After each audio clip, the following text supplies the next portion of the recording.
We need to restrict this function into monotonically increasing and monotonically decreasing domain, and in that restricted domain, in those two restricted domain, we need to find the inverse function for each of those restricted domains. So let's first find when it is monotonically increasing and decreasing. So we do dy over dx, or y prime just. So first derivative, 2x plus 4, and when it is greater than 0 it's monotonically increasing, so we'll just write increasing. And when it's, so that's x is greater than minus 2, and when x is greater than less than minus 2, that will be monotonically decreasing. So two domains. So we need to find the inverse function for each of those domain. In one of in the restricted domain, either monotonically increasing or monotonically decreasing, the inverse will be a function, otherwise it will be just an inverse relation. So just an inverse relation. So let's first interchange x and y. So x here, y square plus 4y minus 3, so we can write x plus 3 y square plus 4y. So I will complete the square, so I will write y square plus 4y plus 4, and that will be x plus 3 plus 4.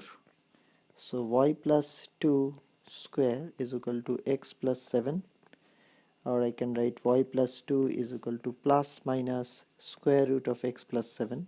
So y is equal to plus minus, so that's the inverse relation.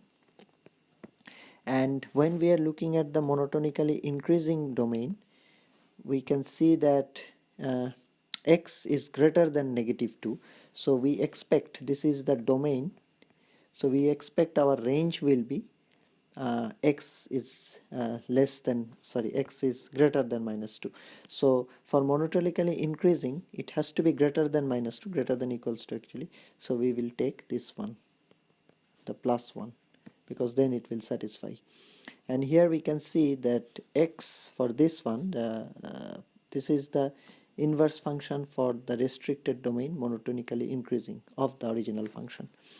Now here the domain is x cannot be less than negative 7, because when it's negative 7 this one is 0, and if it is even less than negative 7 this part becomes negative, which is not possible.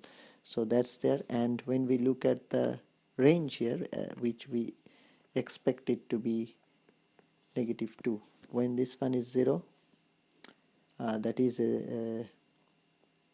so basically the domain is also less than equals to negative 7.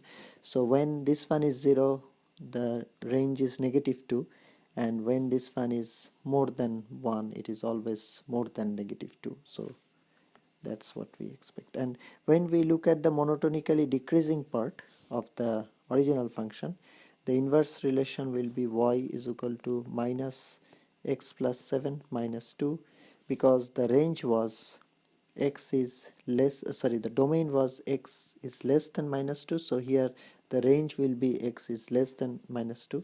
So in this case again the domain is the same, it will be like that, but the range will be minus 2, it will be less than minus 2, because when this one is 0 the range is minus 2, but when this one is something positive, because there is a negative sign here, it will be even less than minus 2. So that will be the range for the inverse relation. So this part is for the monotonically decreasing domain of the original function, this is the inverse function, while this one is the inverse function for the restricted domain monotonically increasing of the original function.